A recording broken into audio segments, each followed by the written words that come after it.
മഹാനും ഭയങ്കരനുമായ സർവശക്തിയുള്ള സകലത്തിൻ്റെയും സ്രഷ്ടാവും ഉടയവനുമായ ദൈവത്തിന് സ്തോത്രവും മഹത്വവും പുകഴ്ചയും ഉണ്ടാകുമാറാകട്ടെ. ആദരണീയരായി ഇതിൽ സംബന്ധിക്കുന്ന കർത്താവിന്റെ ദാസന്മാർക്കും യേശുക്രിസ്തുവിന്റെ രക്തത്തിന്റെ വിലകളായി രക്തത്താൽ കഴുകൽ പ്രാപിച്ചവരും വിലയ്ക്ക് വാങ്ങപ്പെട്ടവരുമായ എല്ലാ വിശുദ്ധന്മാർക്കും ക്രിസ്തീയ വന്ദനങ്ങൾ. പിന്നെയും ഈ വർഷത്തിന്റെ അവസാന നാളുകളിൽ ഒന്നിൽ ലോകം ഒക്കെ തിരുപ്പിറവി ആഘോഷിക്കുന്ന ഈ ദിവസം നമുക്ക് യഥാർത്ഥത്തിൽ ക്രിസ്തു ഉള്ളവരായി തിരുസന്നിധിയിൽ വരുവാൻ ദൈവം അവസരങ്ങളെ നൽകിയല്ലോ. അതിനായി ഞാൻ കർത്താവിനെ വാഴ്ത്തി സ്തുതിക്കുന്നു. നിങ്ങളുടെ പ്രാർത്ഥനകൾക്കും കൂട്ടായ്മകൾക്കും ഒക്കെയായി നന്ദിയും അറിയിക്കുന്നു. നേരത്തെയും ഓർപ്പിച്ചതുപോലെ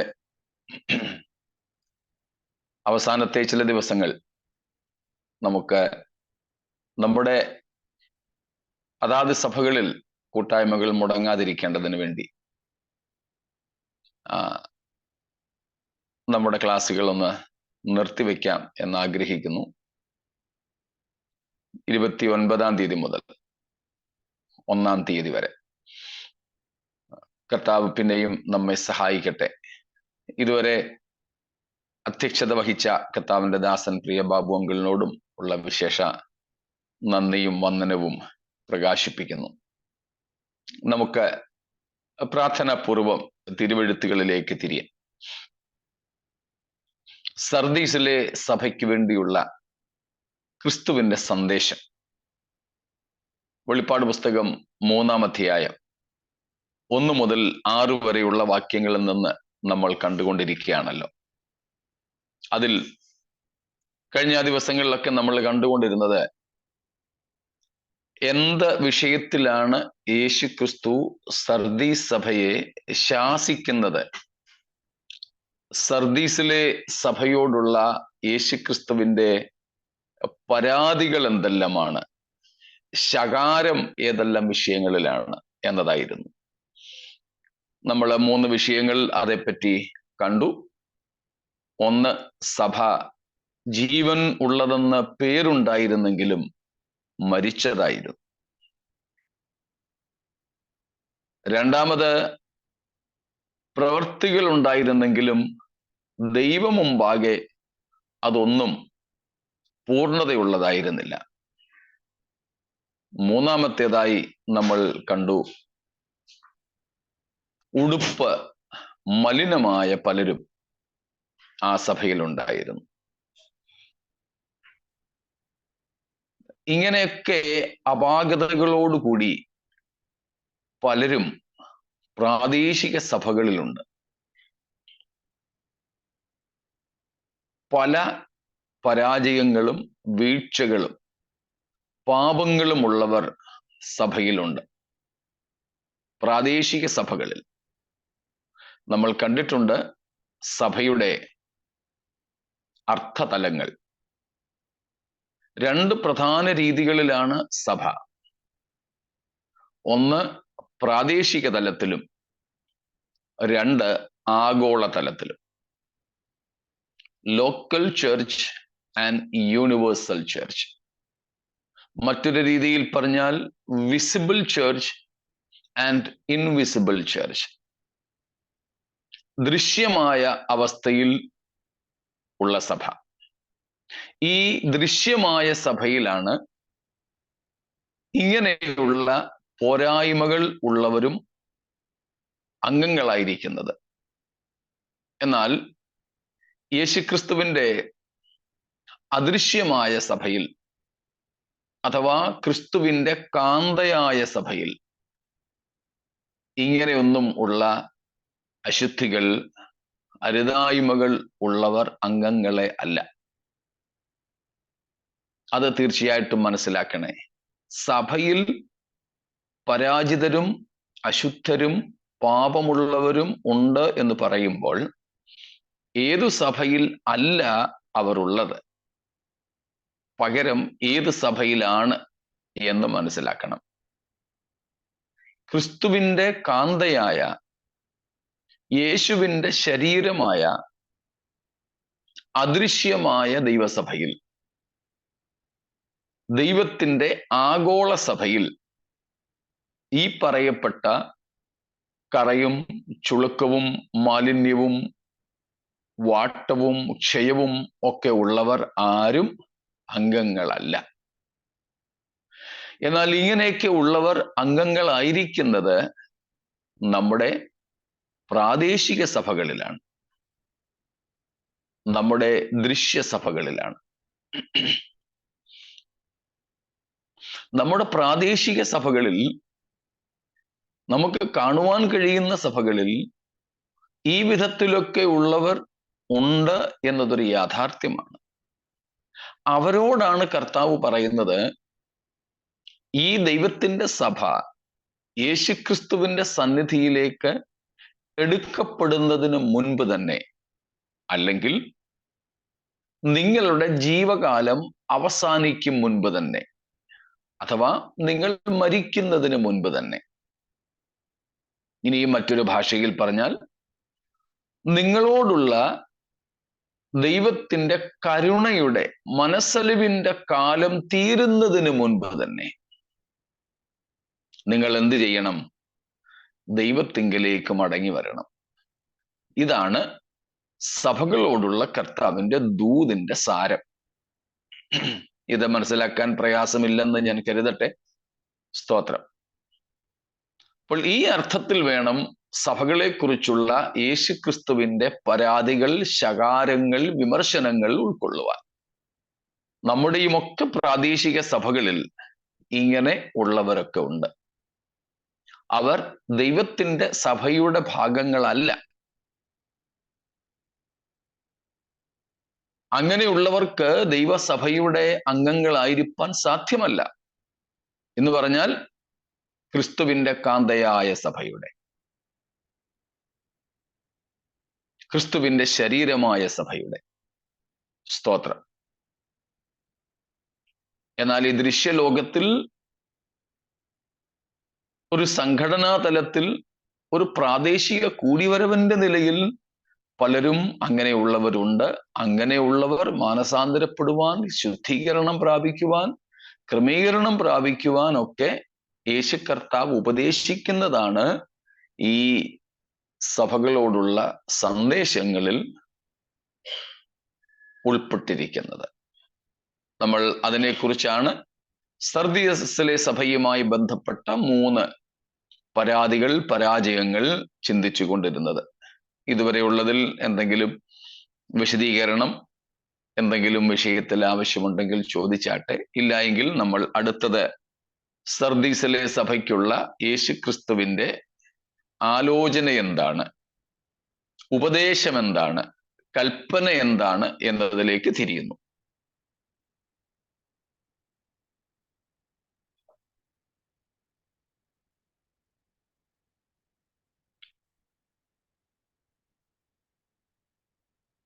നിങ്ങളുടെ മൗനത്താൽ സംശയങ്ങളില്ല എന്ന് ഞാൻ മനസ്സിലാക്കുന്നു. എങ്കിൽ നമുക്കിന്ന് ചിന്തിക്കാനുള്ളത് the counsel Christ gives to church at Sardis, or the commandments Christ gives. What Christ asked them to do, what Christ commands them. എന്താണ് കർത്താവ് സർദീസിലെ സഭയോട് കൽപ്പിക്കുന്നത് എന്നതാണ് ഇനിയും നാം നോക്കുന്നത്.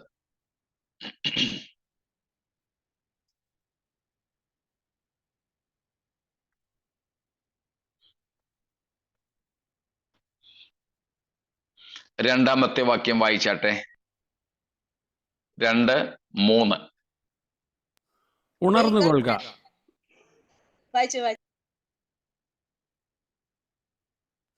ഉണർന്നുകൊള്ളുക, ചാവാറായ ശേഷിപ്പുകളെ ശക്തീകരിക്കുക.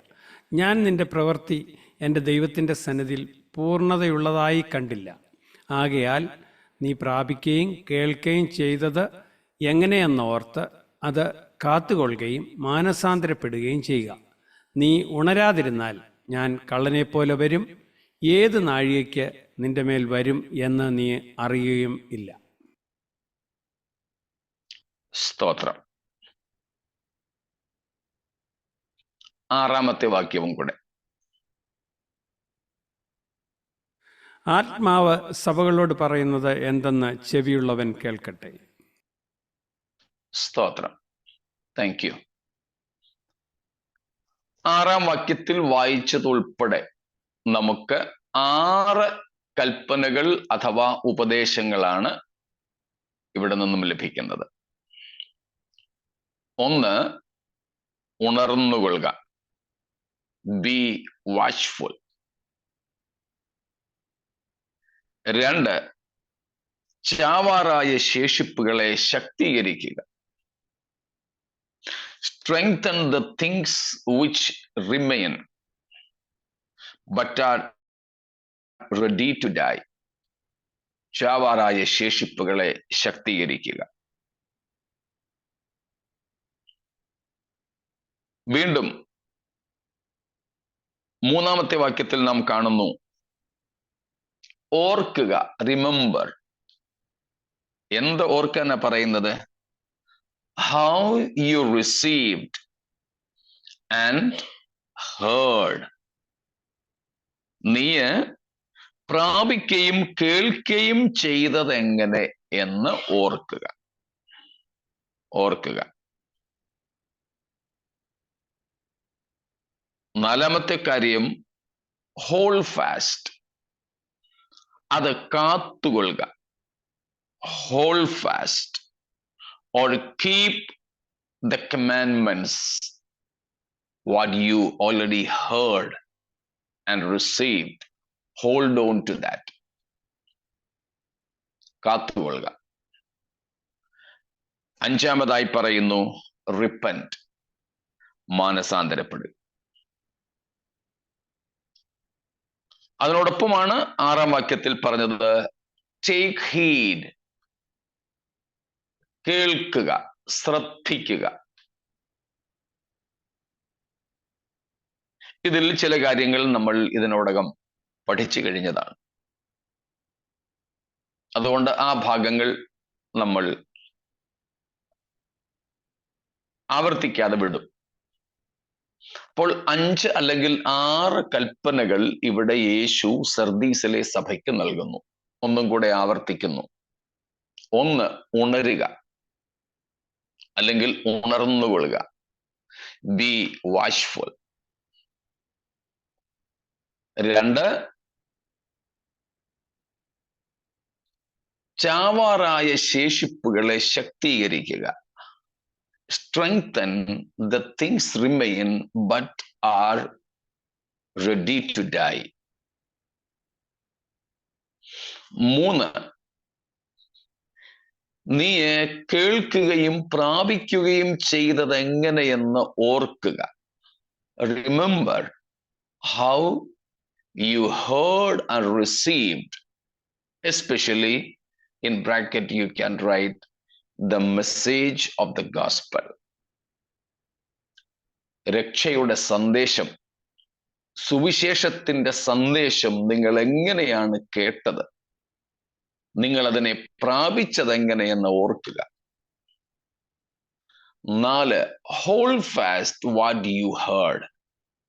നീ കേട്ടത്, നിന്റെ രക്ഷയ്ക്ക് നിന്നെ പ്രാപ്തനാക്കിയ ആ രക്ഷയുടെ സന്ദേശം, നീ കേട്ടത് കാത്തുകൊള്ളുക.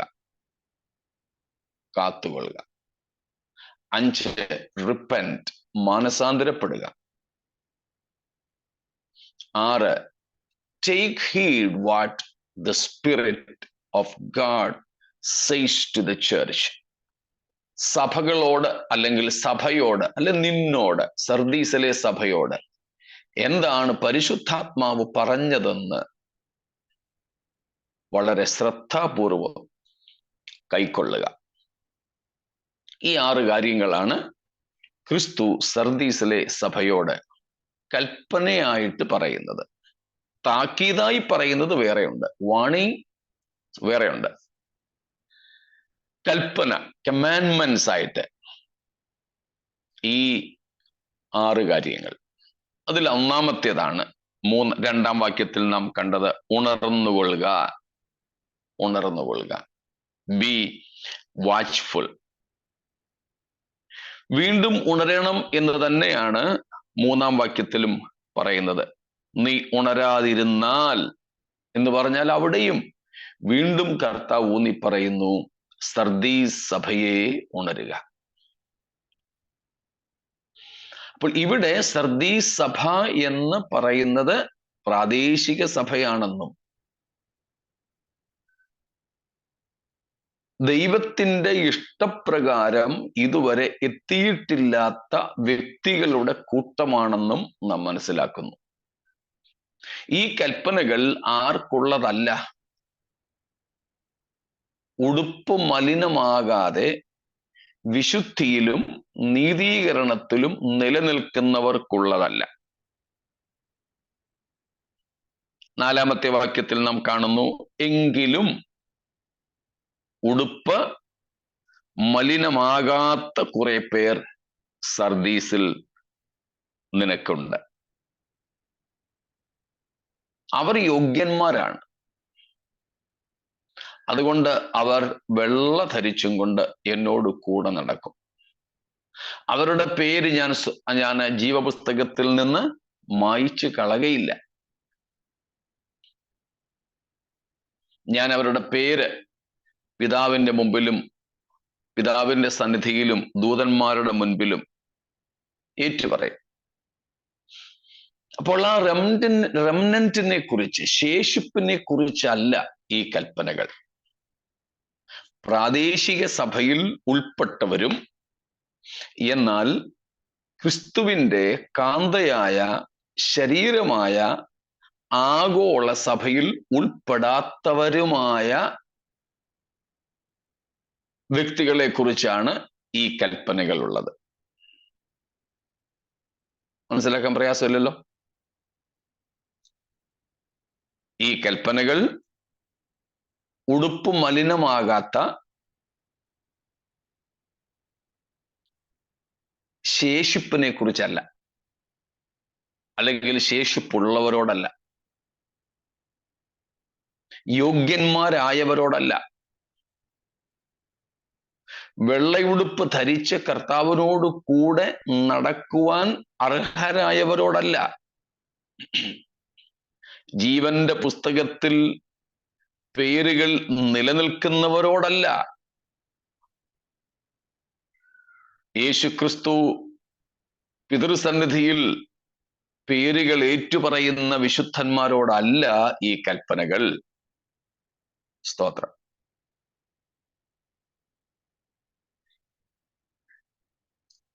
പിന്നെ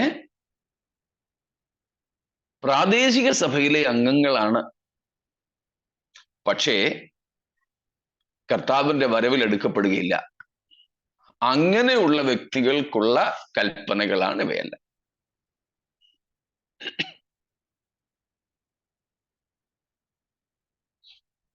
സംശയങ്ങൾ എന്തെങ്കിലും ഉണ്ടെങ്കിൽ ചോദിച്ചാട്ടെ, ഇല്ലെങ്കിൽ നമുക്ക് ഒന്നാമത്തേതിലേക്ക് ശ്രദ്ധ കേന്ദ്രീകരിക്കാം.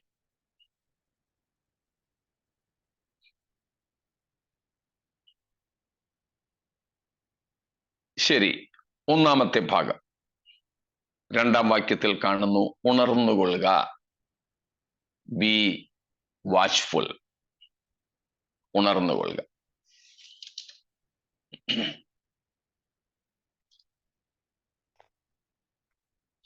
എന്താണ് ഉണർന്നുകൊള്ളുക എന്ന് പറഞ്ഞാൽ?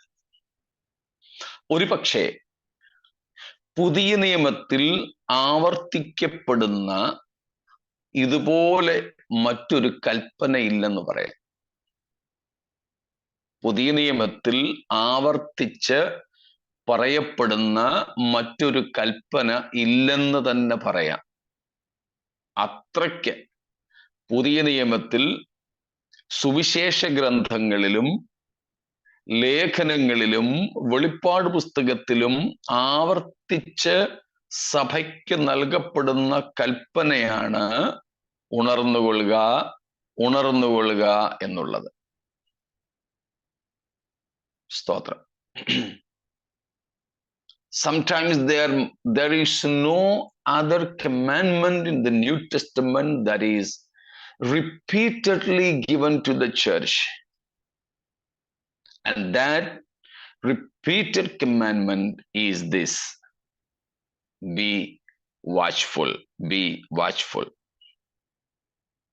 അപ്പൊ കർത്താവ് പറയുകയാണ്, leave aside your dead lethargies.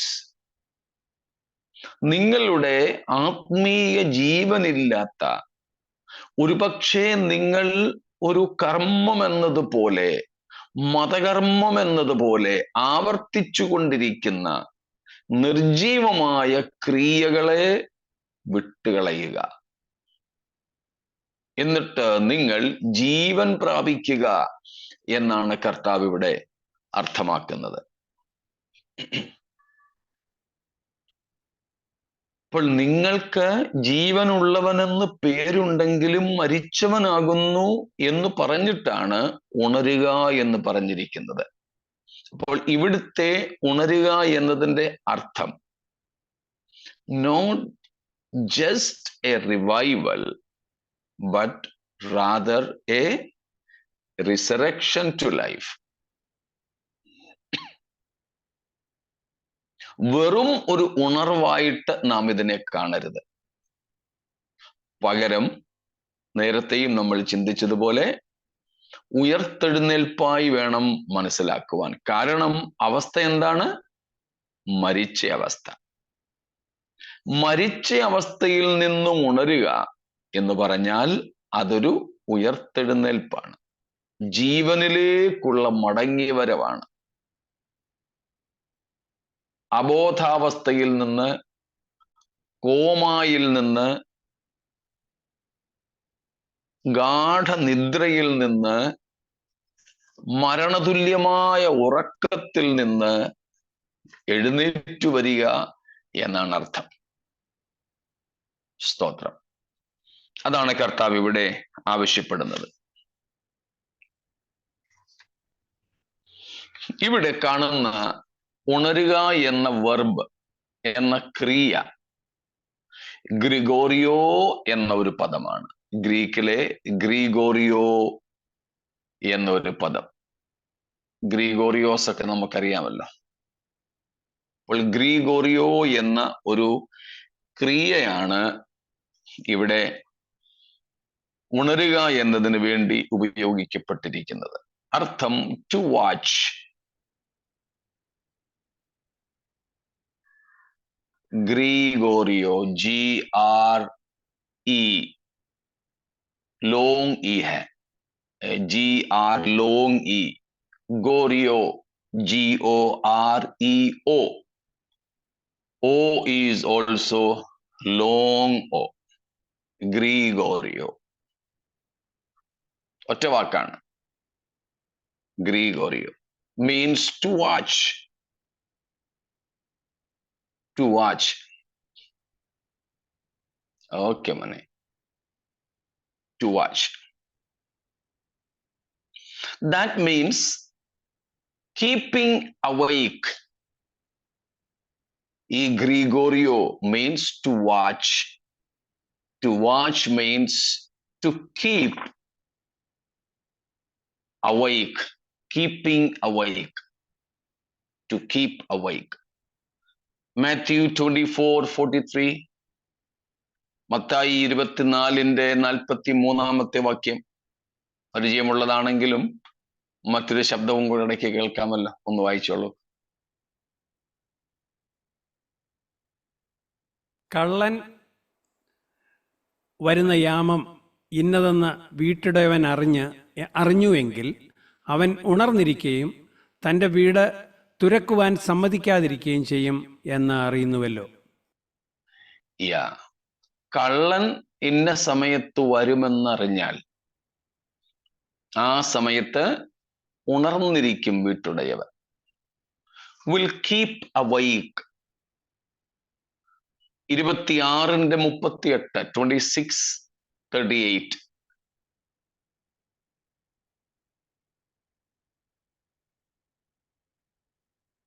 എൻ്റെ ഉള്ളം മരണവേദന പോലെ ദുഃഖിതമായിരിക്കുന്നു. ഇവിടെ താമസിച്ച് എന്നോടുകൂടെ ഉണർന്നിരിപ്പിൻ എന്ന് അവരോട് പറഞ്ഞു. അതിന്റെ 40 41 വാക്യങ്ങളിലും യേശു അക്കാര്യം ആവർത്തിക്കുന്നുണ്ട്, നമുക്ക് പരിചയമുണ്ട്. ഗത്സമനയിൽ വെച്ച് കർത്താവ് ശിഷ്യന്മാരോട് പറഞ്ഞ കാര്യമാണ്, ബി വാച്ച്ഫുൾ, ഉണർന്നിരിക്കുക, ഉണർന്നിരിക്കുക. It means keeping alert, being alert. It's about alertness. ഇവിടെ ഉണർന്നിരിക്കുക എന്ന് പറഞ്ഞിരിക്കുന്നത്, വാച്ച്ഫുൾ എന്ന് പറഞ്ഞിരിക്കുന്നതിൻ്റെ അർത്ഥം, ഉണർന്നിരിക്കുക എന്നതിൻ്റെ അർത്ഥം വളരെ ശ്രദ്ധാലുവായിരിക്കുക, ഏറെ ശ്രദ്ധാലുവായിരിക്കുക.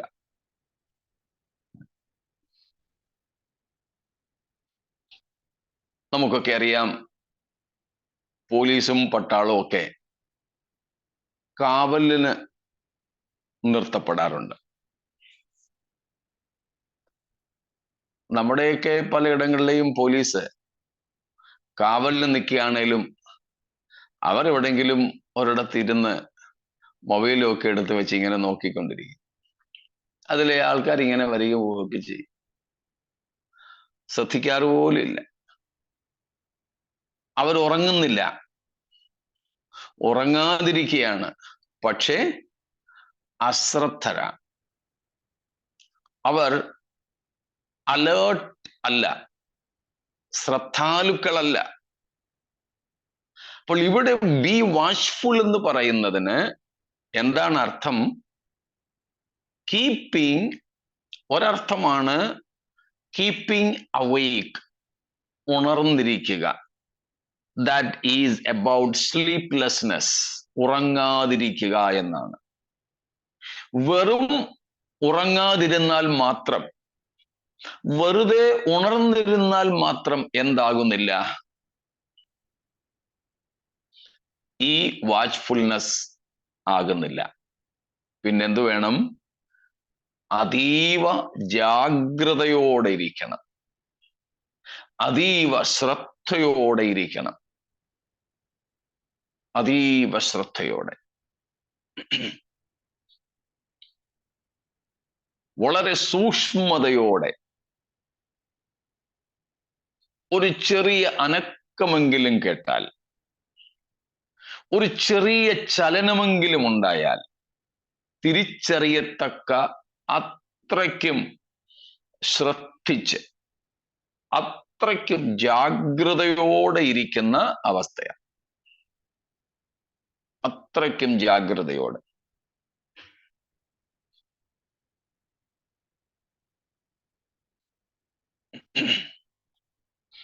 ഞാൻ ചില സഹോദരിമാരെ കണ്ടിട്ടുണ്ട്. സഹോദരിമാരെന്ന് പറഞ്ഞാൽ എൻ്റെ അനന്തരത്തിമാരാകാൻ പ്രായമുള്ള, അതിൽ എൻ്റെ അനന്തരത്തിമാരും ഉൾപ്പെടും.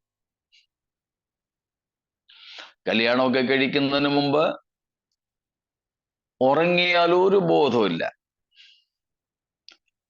പൊക്കിയെടുത്ത് വെള്ളത്തിൽ കൊണ്ടിട്ടാലും അറിയത്തില്ല, അവിടെ കിടന്നും കൂർക്കം വലിക്കും. അങ്ങനെയുള്ള ചില അനന്തരത്തിമാർ. പക്ഷേ കല്യാണം കഴിഞ്ഞിട്ടും വലിയ മാറ്റമൊന്നുമില്ല. പക്ഷെ അവരെ അമ്മയായി, ഒരു കുഞ്ഞ് ജനിച്ചു, ആള് മാറി. ഉറങ്ങും, പക്ഷേ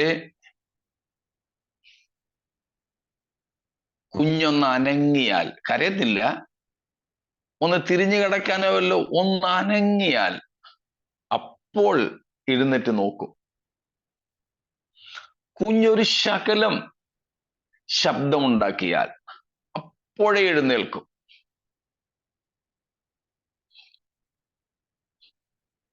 നമുക്കൊക്കെ അറിയാമല്ലോ, അമ്മയും കുഞ്ഞും ഉറങ്ങുന്ന മുറിയിൽ ഒരു ചെറിയ അരണ്ട വെളിച്ചമുള്ള ബൾബെങ്കിലും കത്തിച്ചിട്ടേക്കും. എന്തിനാ? കുഞ്ഞ് കരയാതിരിക്കുകയാണെങ്കിൽ പോലും ഈ അമ്മയ്ക്ക് ഒന്ന് എഴുന്നേറ്റ് നോക്കാനാ, ഒറ്റ നോട്ടത്തിൽ കുഞ്ഞിന്റെ സ്ഥിതി കാണണം. ഇതിന്റെ പേരാണ് അലേർട്ട്നെസ്.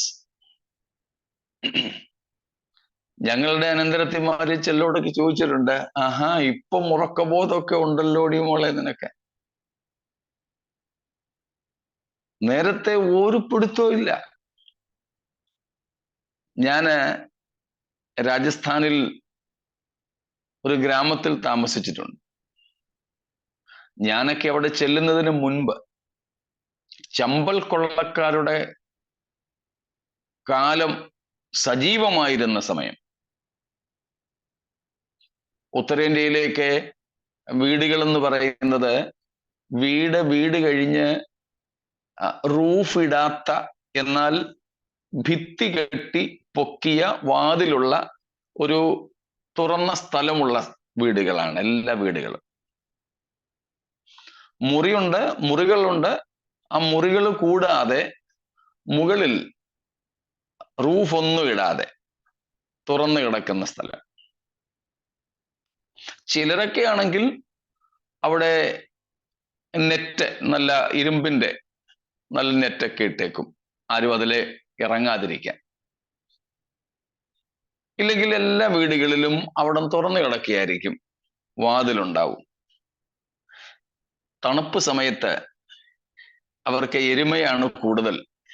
നല്ല കറവയുള്ള 1000കണക്കിന് രൂപ വിലയുള്ള എരുമകൾ പൊതുവെ പുറത്ത് കെട്ടിയിരിക്കുകയായിരിക്കും, എന്നാൽ ചിലര് അകത്ത് കെട്ടും.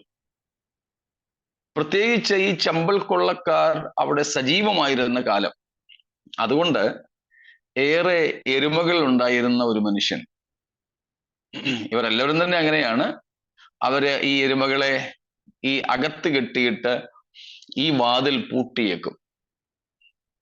ഇനി ഈ വാതിൽ എങ്ങനെയെങ്കിലും ഭിത്തി കയറി അകത്ത് വന്നാലും ഈ വാതിൽ തല്ലിപ്പൊളിച്ചും എരുമയെ മോഷ്ടിച്ചുകൊണ്ട് പോകാതിരിക്കാൻ വേണ്ടി ഈ വീട്ടുകാരൻ എരുമകളെയൊക്കെ അകത്ത് കെട്ടിയിട്ട്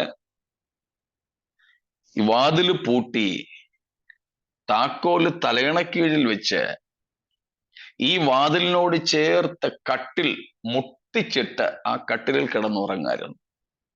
കള്ളൻ വന്നാലും ഇയാളെ മാറ്റാതെ എരുമയും കൊണ്ട് പോകാനൊക്കത്തില്ല. ചമ്പൽ കൊള്ളക്കാര് വന്നു നോക്കി, സംഭവമൊക്കെ മനസ്സിലായി. ഇവര് ഭിത്തി കയറി അകത്തിറങ്ങിയപ്പോൾ ഈ മനുഷ്യൻ വാതിൽക്ക കിടന്നുറങ്ങാൻ, കട്ടിലോടെ അയാളെ പൊക്കിയെടുത്ത് മാറ്റിവെച്ചു. അയാൾ അറിഞ്ഞില്ല. എന്നിട്ട് എരുമയെ എത്ര എണ്ണത്തിന് വേണോ അത്ര എണ്ണത്തിനെ അഴിച്ചു പുറത്തു കൊണ്ടുപോയി. അവര് തിരികെ വന്ന് വാതിൽ വീണ്ടും പൂട്ടി ഇയാളെ പൊക്കിയെടുത്ത് വാതിലിൽ പഴയതുപോലെ കൊണ്ടുവച്ചു. എന്നിട്ട് ഇവര് കയറിയ അതേ ഭിത്തിയിൽ കൂടെ ഭിത്തി ചാടി അപ്പുറത്തിറങ്ങി സംഗതി കൊണ്ടുപോയി. രാവിലെ അയാൾ എഴുന്നേറ്റ് സന്തോഷത്തോടെ എഴുന്നേക്കുന്നത്, ഞാൻ കിടന്നിടത്ത് തന്നെ ഞാൻ ഉണ്ടല്ലോ എന്ന് വിചാരിച്ചു. പക്ഷെ നോക്കിയപ്പോ എരുമയില്ല. എന്താ സംഭവിച്ചത്? എരുമകളെ കാക്കാൻ കാവൽ കാത്തുകൊണ്ടാണ് അയാൾ ആ വാതിലിൽ കിടന്നുറങ്ങിയത്. പക്ഷേ ഗതി എന്താ? കട്ടിലോടെ അയാളെ പൊക്കിയെടുത്ത് 2 പ്രാവശ്യം മാറ്റി വെച്ചിട്ടും അയാൾ അറിഞ്ഞില്ല. അപ്പോൾ കാവൽ കാക്കുന്നത് കൊണ്ട് കാര്യമില്ല, ജാഗ്രതൈ. അതിനാ കഴിഞ്ഞ ആഴ്ചയ്ക്ക് ഇടയ്ക്കിടയ്ക്ക് ഞാൻ പറഞ്ഞിട്ടിരുന്നത്, ജാഗ്രതൈ, ബി വാച്ച്ഫുൾ. അപ്പോൾ ഈ അലേർട്ട്നെസ്, ബി സ്പിരിച്വലി അലേർട്ട്, അതാണ് ഇവിടുത്തെ അർത്ഥം. ശാരീരികമായി ഉറങ്ങാതിരിക്കുക എന്നതല്ല ഇവിടുത്തെ അർത്ഥം. Here it means spiritual alertness. സ്തോത്രം. അപ്പോസ്തല പ്രവൃത്തികൾ 20:31 ഒന്ന് വായിച്ചേ. ആക്ട്സ് 20:31.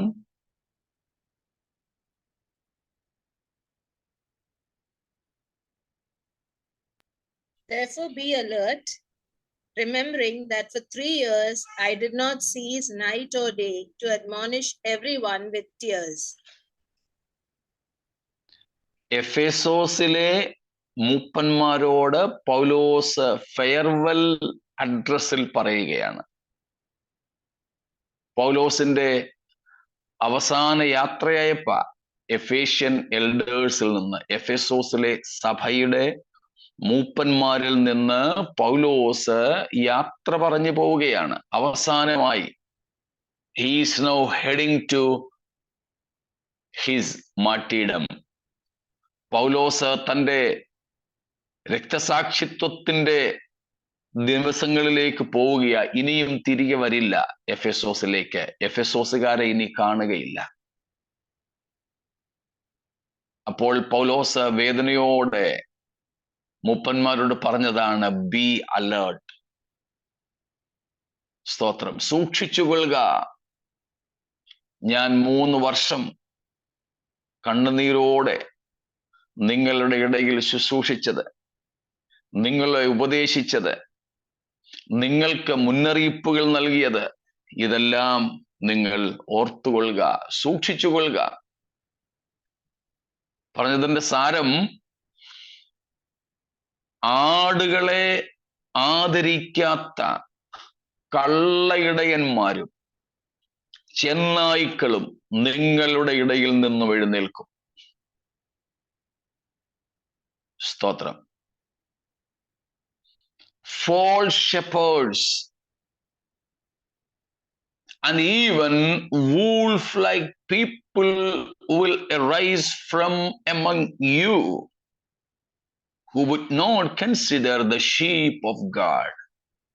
ദൈവത്തിന്റെ ആടുകൾക്ക് യാതൊരു പരിഗണനയും നൽകാത്ത, അവരെ പറിച്ചു കീറി തിന്നുന്ന ദുരുപദേശകന്മാരായ ചെന്നായ്ക്കളും കൗലേടയന്മാരും നിങ്ങൾക്കിടയിൽ നിന്ന് എഴുന്നേൽക്കും.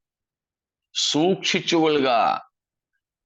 ഒരുത്തൻ എഴുന്നേറ്റാൽ അവനാണോ ഇവനെന്ന് അറിയുവാൻ വേണ്ടിയിട്ട് സൂക്ഷിക്കുക.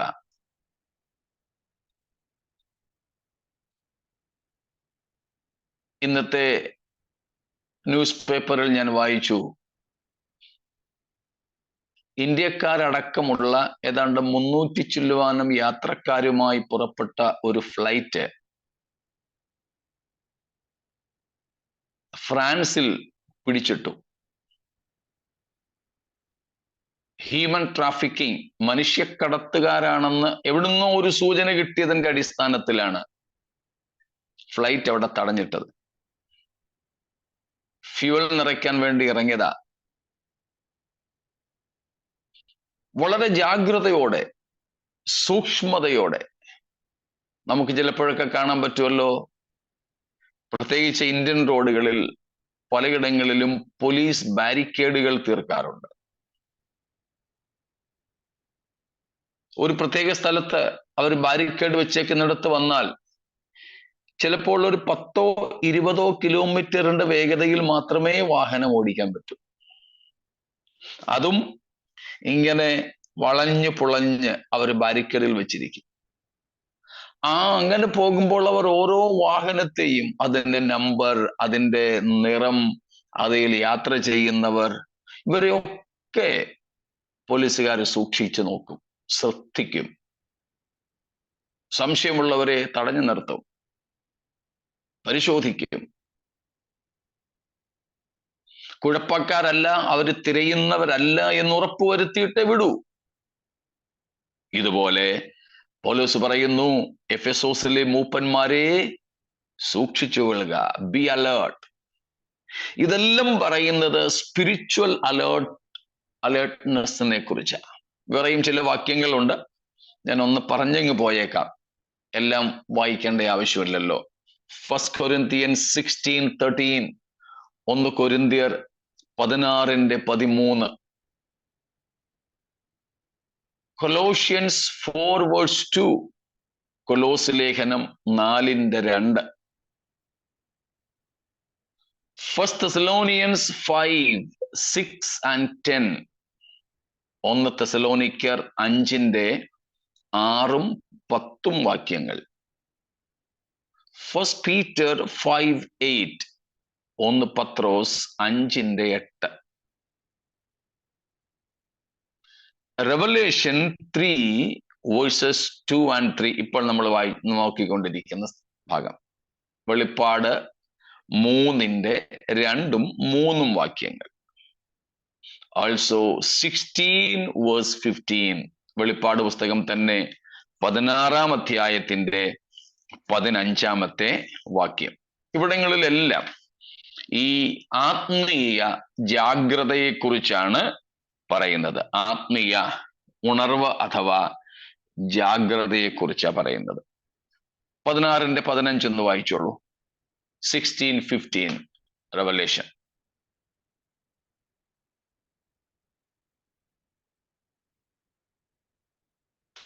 ഞാൻ കള്ളനെ പോലെ വരും.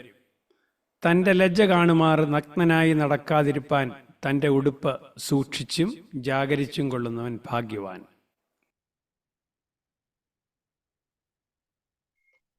സ്തോത്രം. ഞാൻ കള്ളനെ പോലെ വരും. തന്റെ ലജ്ജ കാണുമാർ നഗ്നനായി നടക്കാതിരിപ്പാൻ തന്റെ ഉടുപ്പ് സൂക്ഷിച്ചും ജാഗരിച്ചും കൊള്ളുന്നവൻ ഭാഗ്യവാൻ. കണ്ടോ?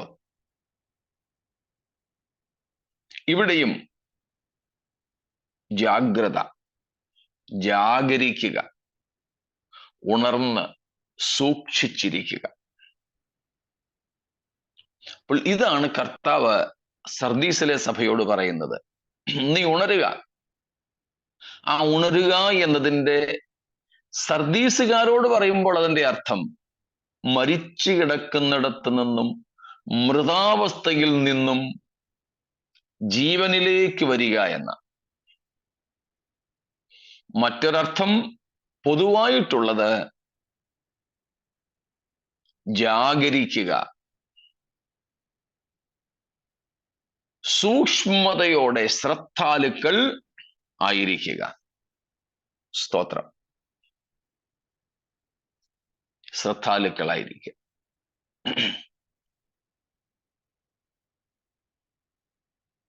വേറെ ഒരു പദമുണ്ട്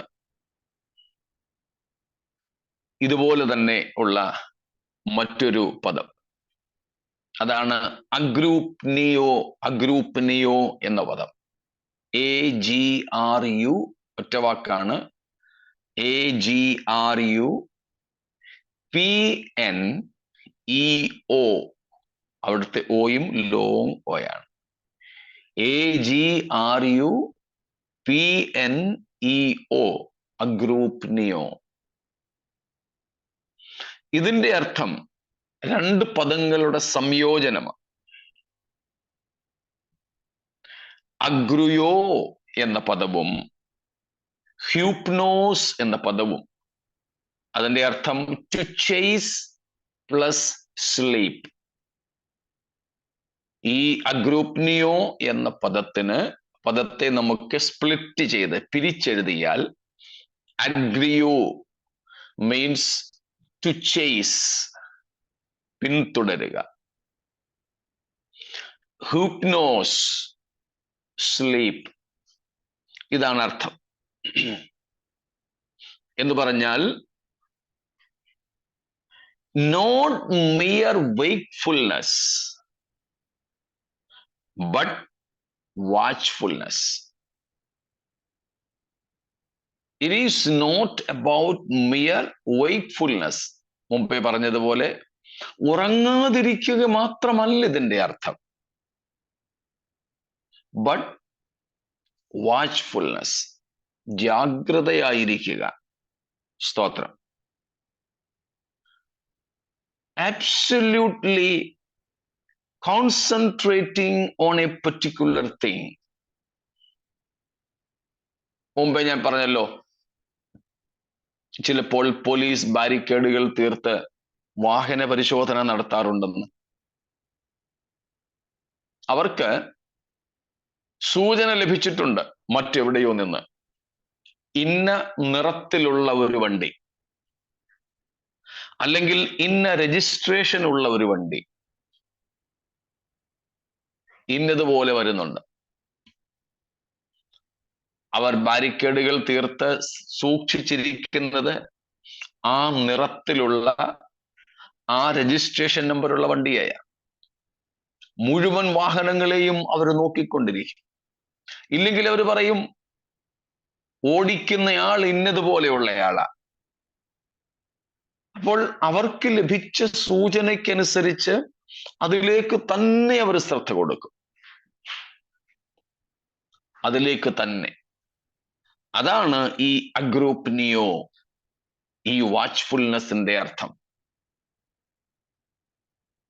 ഒരു പ്രത്യേക വ്യക്തിയെ, ഒരു പ്രത്യേക സാധനത്തെ തന്നെ വളരെ സൂക്ഷ്മതയോടെ നിരീക്ഷിക്കുന്ന ഒരവസ്ഥ, വളരെ സൂക്ഷ്മതയോടെ നിരീക്ഷിക്കുന്ന ഒരു അവസ്ഥ. അതാണ് ഇവിടുത്തെ വാച്ച്ഫുൾനെസ് അഥവാ ജാഗരിക്കുക എന്നതിൻ്റെ അർത്ഥം. സ്തോത്രം. വളരെ ജാഗരിക്കുക. അപ്പോൾ അവിടുത്തെ അർത്ഥങ്ങൾ നമുക്ക് ഇങ്ങനെ വേണമെങ്കിൽ പറയാം: B alert, fully awake, stay awake, be sleepless, be on guard, be on guard, be vigilant, be intently focused. അപ്പോൾ ഏറെ ഒരൊറ്റ വിഷയത്തിൽ ശ്രദ്ധ കേന്ദ്രീകരിച്ചുകൊണ്ട് ജാഗരൂകതയോടെ ശ്രദ്ധാലുക്കളായിരിക്കുന്ന അവസ്ഥയാണ് ഉണരുക എന്നതിൻ്റെ അർത്ഥം.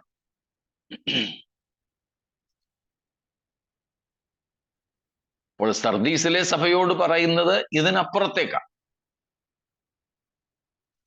ജീവനുണ്ടെങ്കിലല്ലേ ഈ കാര്യങ്ങളൊക്കെ ചെയ്യാൻ പറ്റുമോ? നീ ഇപ്പം മരിച്ചവനാ. അതുകൊണ്ട് സർദീസിലെ സഭ ഉണരുക എന്ന് പറഞ്ഞാൽ ആദ്യം ജീവൻ പ്രാപിക്കുക എന്നാണ് അർത്ഥം.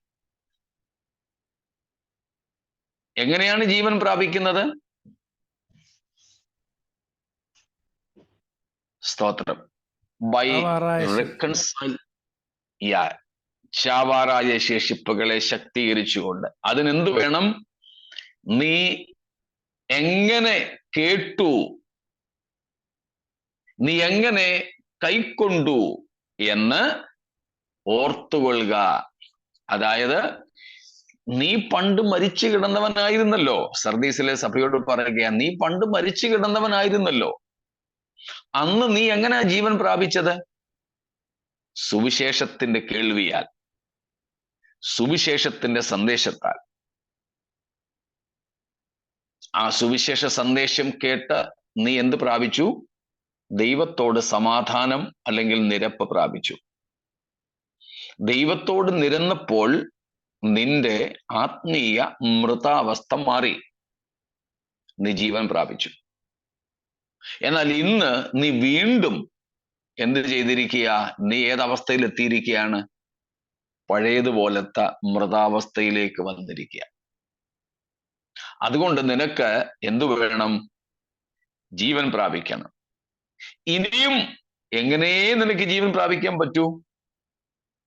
നീ കേട്ടത് എങ്ങനെയായിരുന്നു, എന്തായിരുന്നു എന്ന് ഓർത്ത് ഹോൾ ഫാസ്റ്റ്, അത് മുറുകെ പിടിക്കുന്നെങ്കിലേ പറ്റൂ. അപ്പോൾ കർത്താവ് സർദീസിലെ സഭയോട് ഉണരുക എന്ന് പറഞ്ഞതിൻ്റെ പ്രാഥമിക അർത്ഥം ജീവൻ പ്രാപിക്കുക, ഉയർത്തെഴുന്നേൽപ്പ് ഉണ്ടാവുക എന്നുള്ളതാണ്. കാരണം അവർ മരിച്ചു കിടക്കുന്നു. രണ്ടാം തലത്തിലാണ് നാം ഇപ്പോൾ ചിന്തിച്ച ഭാഗങ്ങളൊക്കെ ഉള്ളത്. ഇത്രയും കാര്യങ്ങൾ വ്യക്തമാണോ? എന്തെങ്കിലും ചോദ്യങ്ങൾ ഉണ്ടെങ്കിൽ സ്വാഗതം ചെയ്യുന്നു.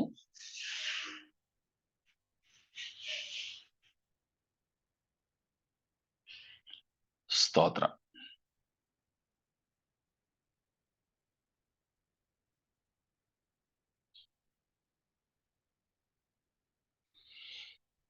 ശരി, ചോദ്യങ്ങൾ ഇല്ല എന്ന് കരുതട്ടെ.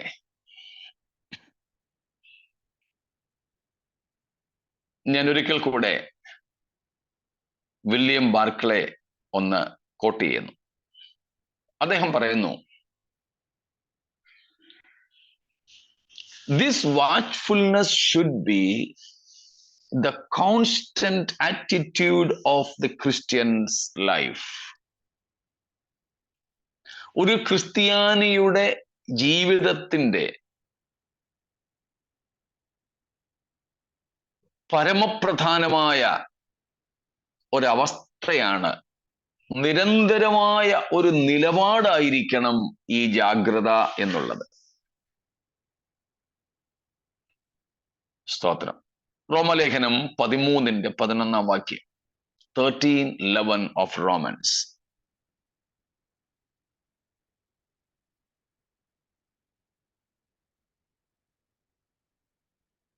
ഇത് ചെയ്യേണ്ടത് ഉറക്കത്തിൽ നിന്ന് ഉണരുവാൻ നാഴിക വന്നിരിക്കുന്നു എന്നിങ്ങനെ നിങ്ങൾ സമയത്തെ ഇറങ്ങിയാൽ തന്നെ നാം വിശ്വസിച്ച സമയത്തേക്കാൾ രക്ഷ ഇപ്പോൾ നമുക്ക് അധികം അടുത്തിരിക്കുന്നു. സ്തോത്രം. ഇത് ദൈവസഭയോടുള്ള, ക്രൈസ്തവ സമൂഹത്തോടുള്ള പൊതുവായ ആഹ്വാനമാണ്. നാം വിശ്വസിച്ച സമയത്തേക്കാൾ രക്ഷ നമുക്ക് ഇപ്പോൾ അടുത്തിരിക്കുന്നു. ഇവിടെ രക്ഷ എന്നതുകൊണ്ട് അർത്ഥമാക്കുന്നത് ക്രിസ്തുവിന്റെ വരവെന്നാണ്. യേശു സഭയെ ചേർക്കുവാൻ വരുന്ന കാലം അടുത്തിരിക്കുന്നു. അതുകൊണ്ട് നാം എന്ത് ചെയ്യണം? ഉറക്കത്തിൽ നിന്ന് ഉണർന്നെഴുന്നേൽക്കുവാൻ സമയമായിരിക്കുന്നു എന്ന് സമയത്തെ അറിയാൽ നാം ഉണരുക. This watchfulness is a constant state or attitude of Christian life. സ്തോത്രം. മുമ്പേ നമ്മൾ എഴുതിയ ഒരു വാക്യമാണ്, വായിച്ചില്ലായിരുന്നു. ഈ അവസരത്തിൽ ഒന്ന് വായിക്കാം. 1 Corinthians 16:13. 1 കൊരിന്ത്യർ 16:13. മുമ്പേ എഴുതിയ കൂട്ടത്തിൽ അത് എഴുതിയിട്ടുണ്ട്, റെഫറൻസ് എഴുതിയിട്ടുണ്ട്. നമ്മള് ഒന്ന് വായിച്ചാൽ മതി. ഉണർന്നിരിപ്പിൻ, വിശ്വാസത്തിൽ നിലനിൽപ്പിൻ, പുരുഷത്വം കാണിപ്പിൻ, ശക്തിപ്പെടുവിൻ. Praise God.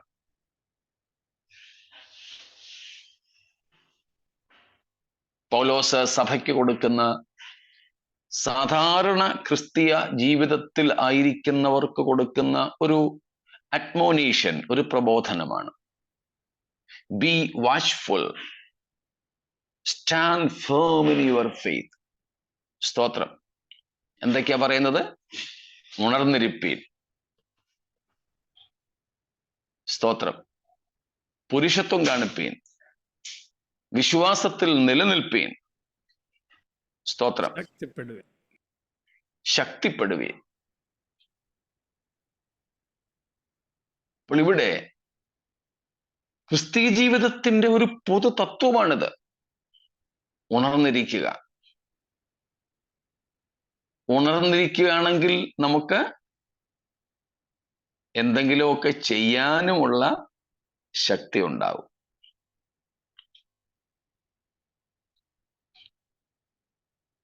സ്തോത്രം.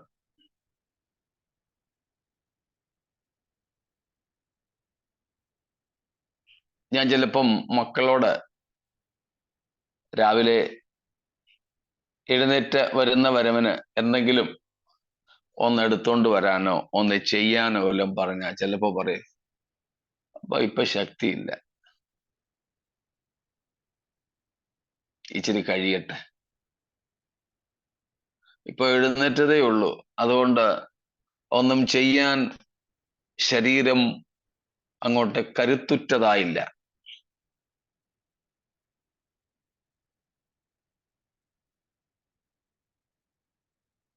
ഇപ്പൊ ജസ്റ്റ് അങ്ങോട്ട് ഉണർന്നാൽ പോലും ശക്തിയില്ലത്രേ. എന്നാലൊന്ന് വാമപ്പൊക്കെ ആയി കഴിഞ്ഞിട്ടാണെങ്കിൽ കരുത്താവും. ഇവിടെ പൗലോസ് ക്രിസ്തീയ ജീവിതത്തിന്റെ ഒഴിച്ചുകൂടാൻ പാടില്ലാത്ത അവസ്ഥയായി പറയുകയാണ്, ഉണർന്നിരിപ്പീൻ, പുരുഷത്വം കാണിപ്പീൻ, ശക്തിപ്പെടുവീൻ, വിശ്വാസത്തിൽ നിലനിൽപ്പീൻ. സ്തോത്രം.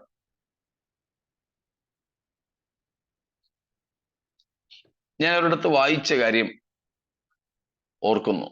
പറഞ്ഞിരിക്കുന്നത്, it is said eternal vigilance is the price of liberty.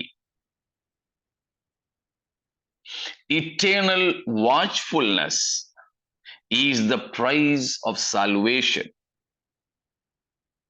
Stotra. So eternal vigilance is the price of liberty.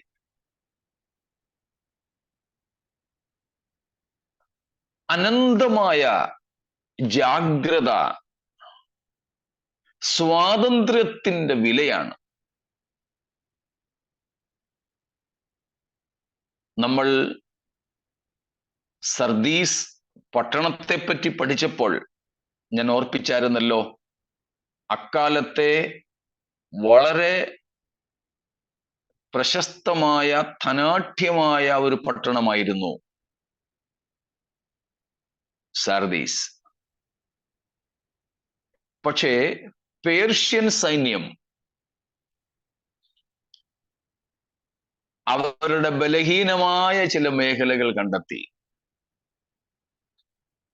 അധികം കാവൽക്കാരെ ഒന്നും നിർത്താത്ത, അധികം കാവലില്ലാത്ത, കാവൽക്കാരുണ്ടെങ്കിലും അവർ ഉണർന്നിരിക്കാത്ത ഒരു ഭാഗം പേർഷ്യൻ സൈന്യം കണ്ടെത്തി. വളരെ ശക്തമായ സർദീസിലെ സൈന്യം മുൻഭാഗത്ത് പേർഷ്യൻ സൈന്യത്തെ ഇങ്ങനെ ചെറുത്തു നിന്നുകൊണ്ടിരുന്നു. അതേസമയം തന്നെ പതിയിരിപ്പുകാർ അടുത്തൊരു കൂട്ടരെ, പേർഷ്യൻ സൈന്യത്തിലെ മറ്റൊരു കൂട്ടരെ രാജാവ് ഈ ബലഹീനമായ കാവലില്ലാത്ത സ്ഥലത്തേക്ക് അയച്ചു. കാവൽക്കാരില്ലാത്തതും ഉള്ള കാവൽക്കാർ ഉണർന്നിരിക്കാത്തതുമായ ആ ബലഹീന ഭാഗത്തുകൂടെ നിഷ്പ്രയാസം പേർഷ്യൻ സൈന്യം സർദീസ് പട്ടണത്തിലേക്ക് ഇരച്ചു കയറി പട്ടണത്തെ തങ്ങളുടെ അടിമകളാക്കി.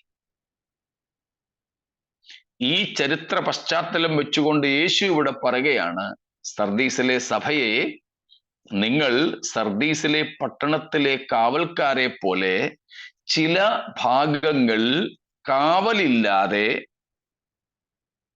ജാഗ്രതയില്ലാതെ വിട്ടുകളയരുത്. വിട്ടുകളഞ്ഞാൽ എന്ത് സംഭവിക്കും? ആ ബലഹീന ഭാഗങ്ങളിലൂടെ ശത്രു ഉള്ളിൽ പ്രവേശിക്കും, നിങ്ങൾ പരാജിതരാകും. That's why it said eternal vigilance is the price of liberty.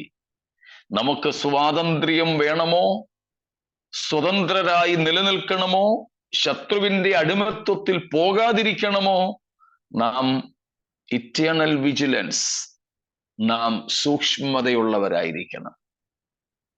Eternal watchfulness is the price of salvation. നാം രക്ഷിക്കപ്പെട്ടു. ആ രക്ഷയുടെ പൂർണ്ണത കൈവരിക്കുവാൻ നമുക്ക് എന്ത് കൂടിയേ തീരൂ? വാച്ച്ഫുൾനെസ്. നാം ജാഗ്രതയോടെ സൂക്ഷിക്കപ്പെടുന്നെങ്കിലേ സാധ്യമാവുകയുള്ളൂ. ജാഗ്രതയോടെ സൂക്ഷിക്കപ്പെടുന്നെങ്കിലേ സാധ്യമാവുകയുള്ളൂ. സ്തോത്രം. ഒന്ന് രണ്ട് കാര്യങ്ങൾ കൂടെ വേഗത്തിൽ പറഞ്ഞ് ഞാൻ അവസാനിപ്പിക്കാം. എന്തൊക്കെ വിഷയത്തിൽ നാം ജാഗ്രതയുള്ളവരായിരിക്കണം? സ്തോത്രം. 1 Peter 5:8 അതും നമ്മൾ മുമ്പ് എഴുതി. നാം എന്തിലൊക്കെയാണ് സൂക്ഷ്മത, ജാഗ്രത പുലർത്തേണ്ടത്, ഉണർന്നിരിക്കേണ്ടത്? 1 പത്രോസ് 5:8 വായിച്ചാട്ടെ.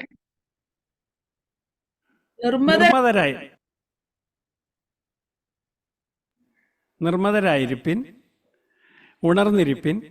നിങ്ങളുടെ പ്രതിയോഗിയായ പിശാച് അലറുന്ന സിംഹം എന്ന പോലെ ആരെ വിഴുങ്ങേണ്ടു എന്ന് തിരിഞ്ഞ് ചുറ്റി നടക്കുന്നു.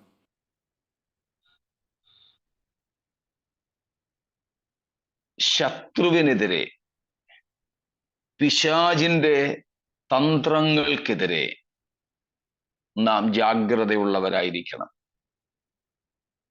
Be on watch against the wiles of the devil. നിങ്ങളുടെ പ്രതിയോഗിയായ പിശാച് ആരെ വിഴുങ്ങേണ്ടു എന്ന് തിരഞ്ഞ് ചുറ്റി നടക്കുകയാണ്.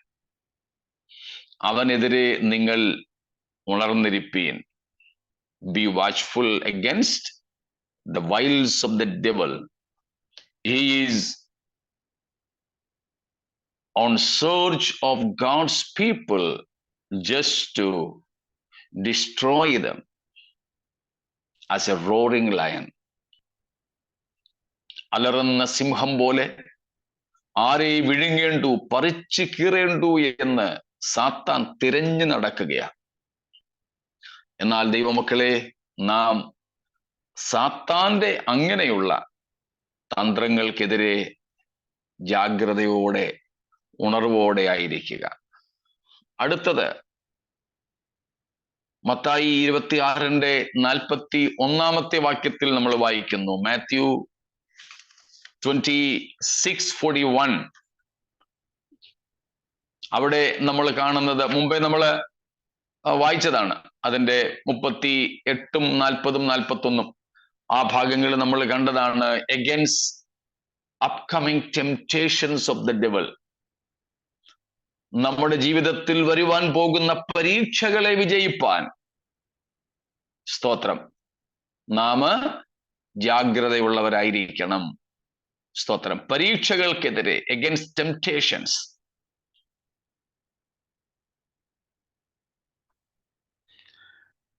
Always remember, temptations are always there, but they are waiting for our unguarded moments. നമ്മുടെ ജാഗ്രതയില്ലാത്ത നിമിഷങ്ങളിൽ നമ്മെ കീഴ്പ്പെടുത്തുവാനാണ് പരീക്ഷകൾ കാത്തിരിക്കുന്നത്. Praise God. We should have unceasing vigilance against the temptations waiting to ensnare us.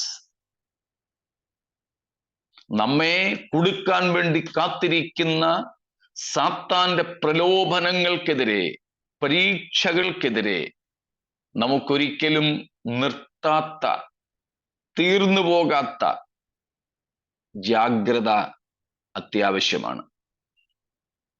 യേശു കർത്താവ് മത്തായി 7-ാം അധ്യായത്തിൽ പറഞ്ഞൊരു ഉപമയുണ്ടല്ലോ.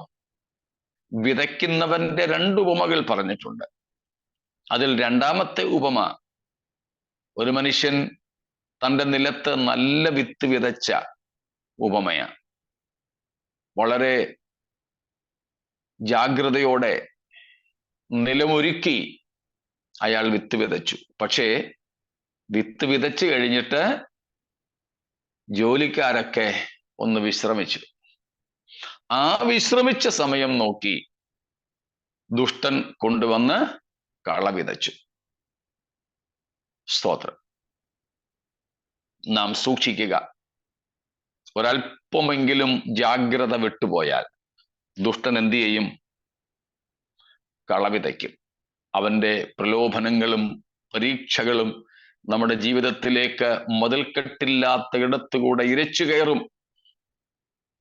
അതുകൊണ്ട് സാത്താന്റെ പ്രലോഭനങ്ങൾക്കെതിരെ ഒരിക്കലും കുറച്ചു കളയാത്ത, നിർത്തിക്കളയാത്ത, ഇനിയും കുഴപ്പമില്ല എന്ന വിചാരം ഇല്ലാതെ ജാഗ്രതയോടെ കാവൽ കാക്കുക. അടുത്തത്, for the parousia. Be watchful for the parousia. കർത്താവിന്റെ വരവിനായി നാം ഉണർവോടെ കാത്തിരിക്കണം. സ്തോത്രം. ഉണർവോടെ കാത്തിരിക്കണം. സ്തോത്രം.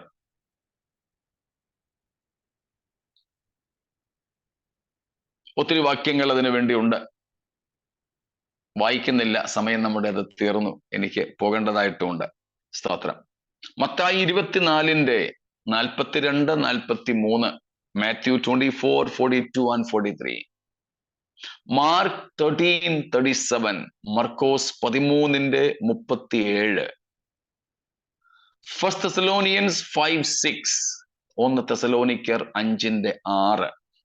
ഇവിടെയെല്ലാം നാം വാച്ച്ഫുൾ ആയിരിക്കേണ്ടത്, ഉണർന്ന് കാത്തിരിക്കേണ്ടത് എന്തിനെയാണ്?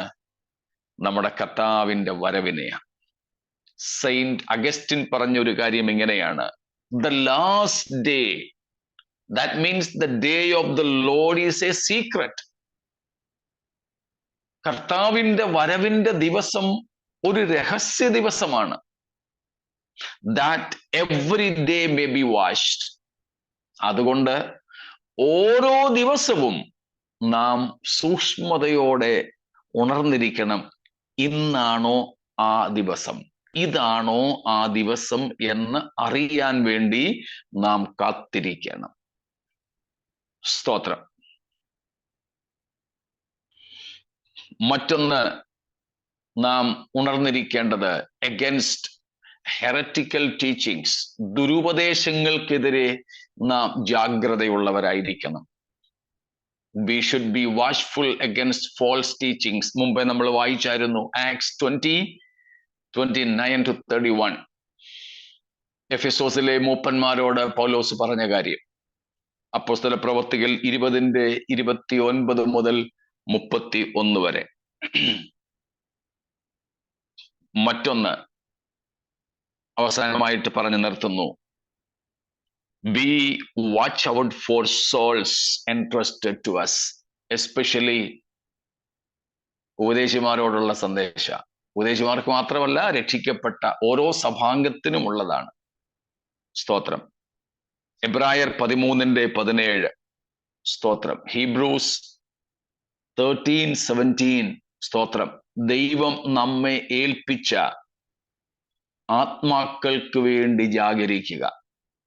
പ്രത്യേകിച്ച് അത് ശുശ്രൂഷകന്മാരോടുള്ള ബന്ധത്തിലാണ് പറഞ്ഞിരിക്കുന്നത്. എങ്കിൽ കൂടെ even as parents we should be watchful for our children. മാതാപിതാക്കൾ എന്ന നിലയിൽ ദൈവം നമ്മെ ഏൽപ്പിച്ച കുഞ്ഞുങ്ങളെ അവർക്ക് വേണ്ടി നാം ജാഗരിച്ചു കൊള്ളണം.